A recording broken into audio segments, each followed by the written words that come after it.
Ever pondered over the intricacies of a forceps delivery? Or perhaps you're curious about the role nurses play during this procedure? Today we delve deep into this topic, breaking it down into digestible chunks. Firstly, it's vital to understand what leads to a forceps delivery. This procedure is often employed when vaginal delivery is stalled or prolonged during the second stage of labor. This could be due to a multitude of reasons such as maternal exhaustion, fetal distress, or even certain medical conditions. Now, onto the instruments of the trade. There are several types of forceps used, each suited to specific circumstances.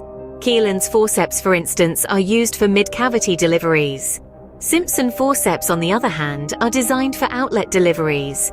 Piper forceps, meanwhile, are used for aftercoming head deliveries, typically in breech presentations. So, how does the procedure unfold, you might ask?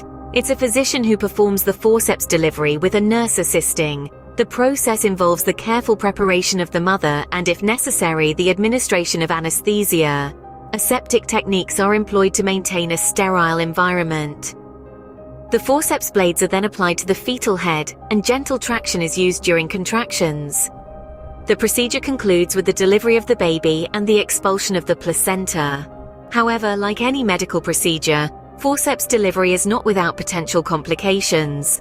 For the mother, these can include perineal tears, vaginal lacerations, and hemorrhage. The baby, on the other hand, might suffer from facial injuries, bruising of the scalp, or in rare cases, skull fractures. Nurses play a pivotal role during a forceps delivery. They provide emotional support, monitor the vital signs of both mother and child, assist with positioning, prepare for potential complications, and educate the woman and her family about the procedure. It's also essential to note the importance of informed consent and clear communication, ethical considerations, debriefing the family after the delivery, and collaboration with other healthcare professionals. In conclusion, a forceps delivery is a complex procedure that requires a comprehensive understanding of its indications, process, potential complications, and the role of the nurse. Remember, every delivery is a unique experience, and your role as a nurse is to ensure it's as smooth and safe as possible. And that's it for today's topic. Stay curious, stay informed, and don't forget to subscribe to our channel for more insightful content.